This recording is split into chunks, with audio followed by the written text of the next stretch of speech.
This video will walk you through the steps to create a new course in CAPSIM. To get started, please go to www.capsim.com and then click on Sign In from the upper right-hand corner.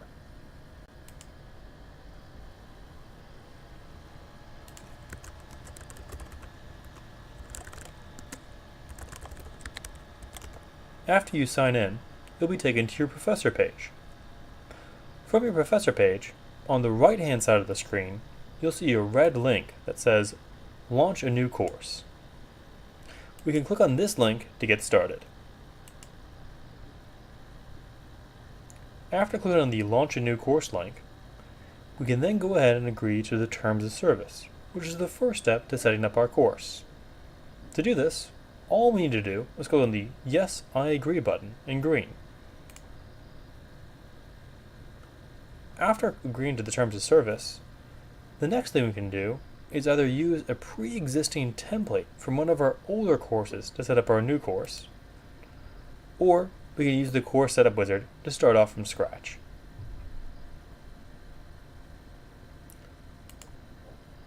After we either choose our template or the wizard, the next step is for us to go ahead and update our course information.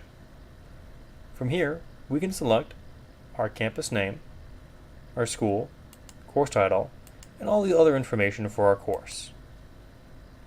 Most of this will be imported for you if you're copying a course setup from another course. However, if you are updating it, you'll want to make sure you customize it for any changes that may have occurred from the last term.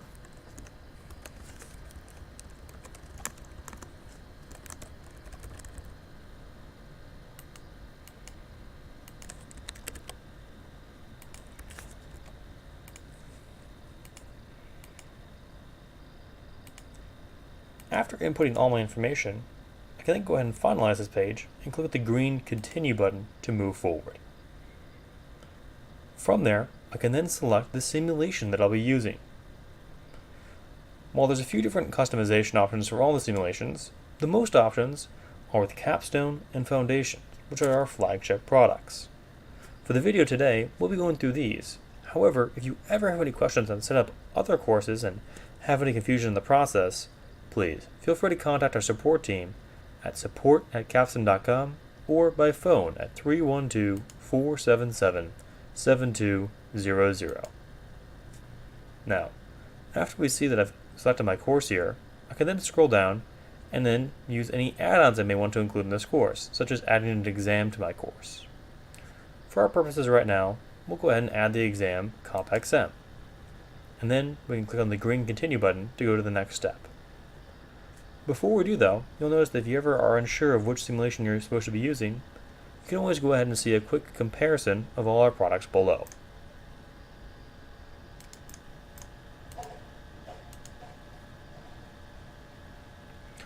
Moving ahead, the next few pages allow us to add on different plugins or additional materials for our course. Here we can see we have the option to add in the free ethics plugin. This automatically comes with your course when creating it, but you also have the option to have additional ethics plugins as well. As you get started using CAPSIM, we recommend that you try using the ethics plugin first to see if you like it, and if you want to use more in the future, feel free to add on the additional ethics plugin for the future use. Then, moving to the next section, we'll see you have an option to add one of several different e-texts. For this course I'm creating right now, I'll go ahead and leave them off, but do know that you always have the option to add them to your courses. Then, this page here is where I can choose how I want my students to pay for the simulation. Students can either pay online or through their university bookstore. And we also have the option for team member guides to be sent to your school, work, or home address if you prefer. Students always get a digital copy of the team member guides, but if you desire to have a paper copy sent in addition, we can do that as well. You'll also note on this page that under the student payment, there is not an option listed for school or program payment. If your school or university would like to go ahead and pay for student access to CAPSIM, please contact our support team and we can set up a billing invoice for you and even do a bulk registration process for your students if applicable.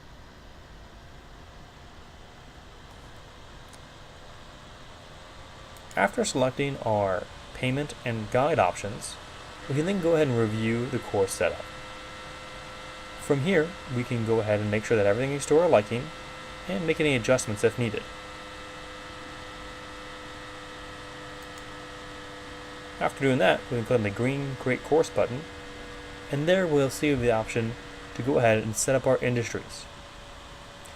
We'll always want to make sure we set up our industries now, so we can go ahead and generate an industry ID and do any other further customization we may need for our course. Here, on the first option, we'll see I have the ability to go ahead and set the economic scenario for my course. While we recommend that you keep things standardized for the first time you're teaching your course, do know you have quite a few different customization options available to you. With this first option here, we'll see I have an option to change the growth rates in the simulation. By default, the growth rates grow at a constant rate year over year in each segment. However, if I want to have a little bit more randomization in my course, I can have some variation with the growth scenario. Or, if I'm looking to make my course even more challenging, I can choose a recession scenario, where after 4 years of the simulation running, negative growth occurs, followed by stagnation and a slow but eventual economic recovery.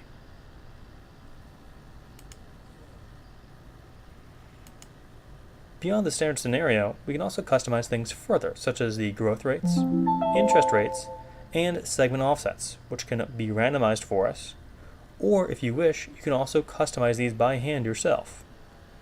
Again, for the first time you run through your course, we do recommend that you stick with the no customization option, but do know that you have a few different alternatives available to you.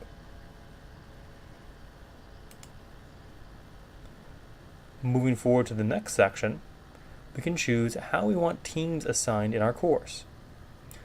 By default, we can let students assign themselves to teams, and you as an instructor can assign students to teams as well. However, if you wish to have students not be able to make team assignments, then we can select the second option here. Keep in mind that no matter what, as an instructor, you will always have the option to assign students to a team yourself. Here on the next page, I have the option to choose between a capstone tournament or a capstone foot race. The difference between a tournament and a foot race is whether I want students to work together on teams with other students versus teams of other students and computers, or in the capstone foot race, I can either have one individual student or a team of students go against computers only. The tournament is usually best for smaller and face-to-face classes, but can also be used with multiple industries if you want to have a more competitive element. Meanwhile, the capstone foot race is great for very large classes or for independent study. This also allows us to have the option of self-pacing the rounds, allowing students to advance whenever they're ready. For our case right now, we'll go ahead and move forward with the capstone tournament, assuming we have a very standard 30-person face-to-face class. After setting up my industry style, I can then go ahead and select the modules for the simulation. You'll see that Capstone has up to 4 different modules available, and 2 have already been turned on by default. HR comes on in round 2, and TQM comes on in round 4. All of these modules are free to you and the students as well, and allow you to have an extra layer of decision making in your process. They are by no means required, though we do usually recommend the inclusion of at least the HR and TQM sections, as they allow students to not only deal with some common strategic insights, but they also allow their team to perform better.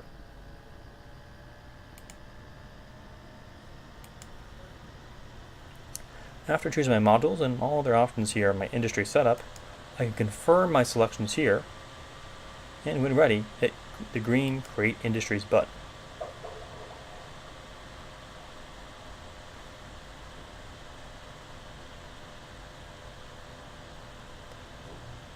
After creating my course, I'll then see it listed here on my professor page. From there, my course is all set up, and I can now give my industry ID to my students to get registered. In addition, I can then go into my course and set up anything else I need. Thank you for watching, and should you have any questions, feel free to reach out to our support team. We are available from 8 a.m. until 8 p.m. Monday through Friday, Central Time.